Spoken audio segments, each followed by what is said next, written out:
극히 아메리칸스러운 실용주의부터 가볼게요. 실용주의 한 문제씩 나오지만 어렵지 않다라고 말했는데 왜? 아메리칸스러운 그들만의 특성이 굉장히 잘 나타나서 그래요. 그게 뭔지 하면 보면요. 아까 말했듯 유용한 경험의 결과를 중시해요. 따라서 유용한 경험의 결과를 주는 게 그들에겐 진리고 추구해야 될 가치예요. 어떤 절대적으로 정해진 선이라는 가치가 있는 게 아니라 유용한 것을 줄 수 있다면 그걸 언제든지 수용할 수 있습니다.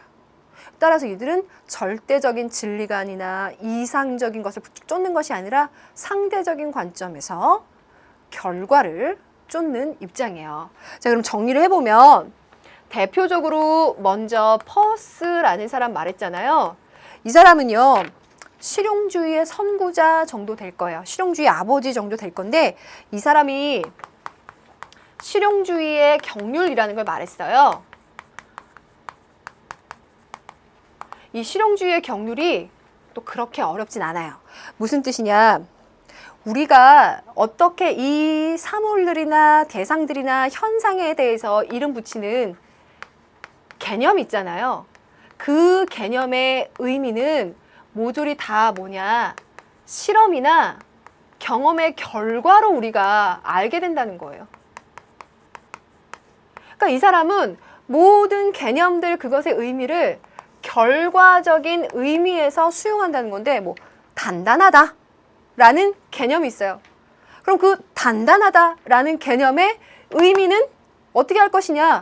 그걸 우리가 실험을 해보는 거예요. 단단한지 쪼개보는 거예요. 이거 너무 잘 쪼개져. 그럼 이건 단단한 개념이 아닌 거죠. 근데 이게 잘 쪼개지지 않는다. 그럼 이건 단단한 개념을 가진 거예요. 우리가 실제적인 삶 속에서 실험 혹은 경험해보는 결과가 나한테 주는 것, 그 개념과 의미를 받아들이겠다라고 하는 게 실용주의의 경륜입니다. 말은 어렵지만 심플하죠? 예. 그러면 사실 굉장히 심오한 뜻을 갖고 있겠지만 제가 심플하게 설명한 거죠. 자, 그 다음 두 번째, 주의에게로 가보겠습니다. 주의는요, 워낙 시험 문제 많이 나오는데요. 한 요 정도로 정리하면 될 것 같아요. 아, 이런 말이 이렇게 표현을 해도 되고 안 해도 되지만 사고가 났어요. 죄송해요. 개선주의적 세계관? 이런 말로 표현을 해볼까요? 여기에 많은 것들을 함축할 수 있어서 그냥 이렇게 썼습니다. 그리고 노란색으로 썼어요. 참고적으로 쓰는 거예요. 이 사람이 생각했을 때는요. 우리가 갖고 있는 지식 혹은 우리가 갖고 있는 생각, 사고들 이건 뭐냐? 우리의 삶을 개선시킬 수 있는 도구라고 보는 거예요. 그래서 내가 갖고 있는 지금 이 생각이나 이런 지식들이 내 삶을 개선시켜주고 진보시켜주고 변화를 시켜줄 수 있다면 그것은 의미 있는 것이 되는 거예요. 그게 종교여도 철학이어도 마찬가지죠. 그런 의미에서 유용한 지식이나 철학이나 종교나 뭐 생각들을 내가 받아들인다면 이 세계는 변화되고 개선되어 갈 것이다 라고 생각을 합니다. 또 절대적으로 정해져 있는 게 아니에요. 개선되어 가는 과정을 중시하는 거죠. 그래서 발전되어 가는 것을 이 사람은 지향하는 겁니다.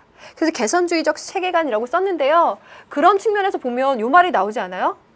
우리가 갖고 있는 지식, 사고, 종교, 철학 이것들은 다 우리의 삶을 개선하기 위한 도구라고 보는 거예요. 도구. 그래서 이 사람의 실용주의를 도구적 실용주의라고 말합니다. 저랑 기출 강의 풀다 보면 알겠지만 이 주의의 글 중에서 도구라는 키워드를 살짝 넣어줘요. 그러면 이게 실용주의, 주의라는 걸 알 수 있게 되거든요. 근데 요 얘기를 연결시켜서 보면 딱히 외울 것도 없이 정리가 될 겁니다. 그래서 마지막으로 정리해보면 최고선, 이들이 추구하는 최고선. 여러분들 윤리에서 최고선이라는 말이 종종 잘 등장해요.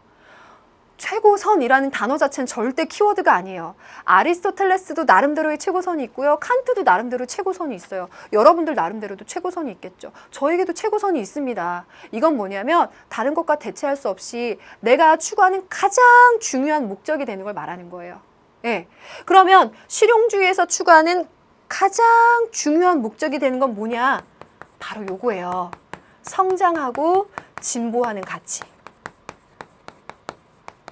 성장하고 진보하는 가치를 가장 중요하게, 가장 중요한 목적으로 생각합니다. 그거 제가 쓰고 보니까 이 얘기는 이 얘기에 다 연결이 되더라고요.